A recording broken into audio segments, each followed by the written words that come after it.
ঘোষিত উচ্চতৰ মাধ্যমিক চূড়ান্ত পৰীক্ষাত কলা শাখাত প্ৰথম বৰ্ষতে 100% উত্তীৰ্ণৰে ৰেম্বো জুনিয়ৰ কলেজে গৌৰৱ কঢ়িয়াই আনিলে সমগ্ৰ ৰূপহীহাটলৈ। ৰেম্বো জুনিয়ৰ কলেজৰ মুঠ 34 জন বিপৰীতে 33 জন ছাত্ৰ ছাত্ৰীয়ে উচ্চতৰ মাধ্যমিকৰ চূড়ান্ত পৰীক্ষাত সুখ্যাতিৰে উত্তীৰ্ণ হয়। তাৰে 3 গৰাকীয়ে ছাত্ৰীয়ে ষ্টাৰ মাৰ্ক আৰু 8 গৰাকীয়ে প্ৰথম বিভাগত উত্তীৰ্ণ হৈ গৌৰৱ কঢ়িয়াই আনিবলৈ সক্ষম হৈছে। ৰেম্বো জুনিয়ৰ কলেজৰ ফলাফলক লৈ উৎফুল্লিত ৰূপহীবাসী। ফলাফল খুবই ভালো হয়েছে, তাৰ কাৰণে আমি নথে আনন্দিত। আজি আমাৰ এই ৰূপহীত পিছপৰা অঞ্চল হিসাবে ল'ৰা ছোৱালীসকলে যি ৰিজাল্ট দেখুৱাইছে, 3 জন ছাত্ৰ ছাত্ৰী আমাৰ ষ্টাৰ নম্বৰ পাবলৈ সক্ষম হৈছে। আৰু যিকেইজন ষ্টাৰ নম্বৰ লৈছে এইসকলৰ মেট্ৰিকত দেখা গ'লে পাৰ্চেণ্টেজ একেবাৰে নগণ্য আছিলে। এজনী ছাত্ৰী মৰ্তুজা খানম, তেওঁ মেট্ৰিকত 2nd ডিভিজন পাই এতিয়া আমাৰ ৰেইনবো জুনিয়ৰ কলেজত ষ্টাৰ নম্বৰ পাবলৈ সক্ষম হৈছে। 3টা বিষয়ত লেটাৰ পাইছে। আৰু আমাৰ সৰ্বোচ্চ নম্বৰ অসমীয়া বিভাগতে লৈছে, 93 পাইছে 2জনী ছাত্ৰ, ৰুবিনা আৰু মৰ্তুজাই 93কে পাইছে। 34 জন ছাত্ৰ ছাত্ৰীয়ে পৰীক্ষা দিছিলে, তাৰ ভিতৰত 33 জনে পাছ কৰিছে, এজনে পৰীক্ষা দিয়া নাছিলে, এবচেণ্ট আছিলে। এডমিট এতিয়ালৈকে মোৰ হাততে আছে, নিয়াও নাই, পৰীক্ষা দিয়া নাই। ফাৰ্ষ্ট ডিভিজন পাইছে 8 জনে, 3 জনে ষ্টাৰ পাইছে। 100% আমাৰ ৰিজাল্ট হৈছে।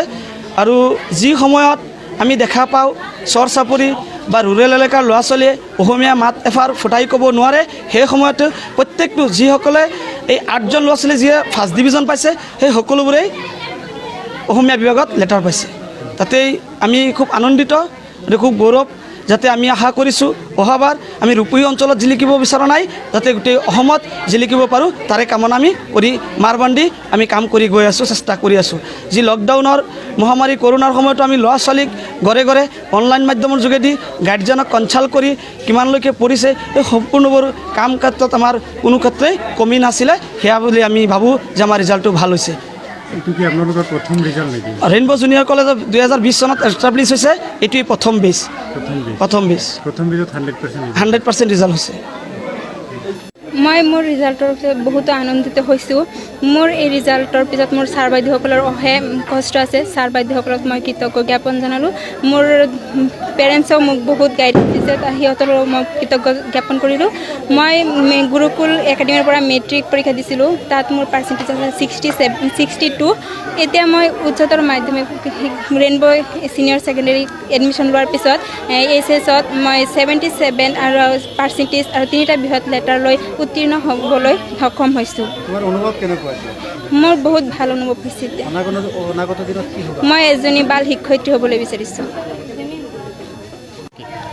মোৰ নাম জেমিমা খাতুন। মোৰ যথেষ্ট ভাল লাগিছে, যিহেতু মই আজি ষ্টাৰ মাৰ্ক পাবলৈ সক্ষম হৈছোঁ। ৰেইনবো জুনিয়ৰ কলেজ, এনে ৰেইনবো ছিনিয়ৰ ছেকেণ্ডেৰী স্কুল। আমি প্ৰথম বেচ। মোৰ মেট্ৰিকত ফাৰ্ষ্ট ডিভিজন আছিল, প্ৰথম বিভাগ। ষ্টাৰ মাৰ্ক হৈছে। বহুত ভাল লাগিছে।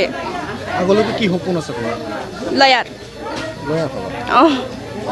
বহুতেই ভাল লাগিছে, নথৈ আনন্দিত হৈছোঁ। মোৰ নাম মিছ মৰ্তুজা খানম। মই জ্ঞান বিকাশ বিদ্যাপীঠ স্কুলত পঢ়িছিলোঁ, তাতে মেট্ৰিক দিছোঁ। মোৰ মেট্ৰিকত ৰিজাল্ট ভাল হোৱা নাছিলে, মোৰ পাৰ্চেণ্টেজ আছিলে 54.33। কিন্তু ৰেইনবো ছিনিয়ৰ ছেকেণ্ডেৰী স্কুলত এডমিশ্যন লোৱাৰ পিছত ছাৰসকলৰ অশেষ কষ্টৰ ফলত, গাৰ্জেনৰ অশেষ গাইডেঞ্চিয়াৰ অশেষ কষ্টৰ ফলত মই ষ্টাৰ মাৰ্ক পাবলৈ সক্ষম হৈছোঁ। ইয়ালৈ বহুতেই আনন্দিত হৈছোঁ। ছাৰসকললৈ বহু কৃতজ্ঞ থাকিল। মই IPS অফিচাৰ হ'ম বুলি ভাবিছোঁ।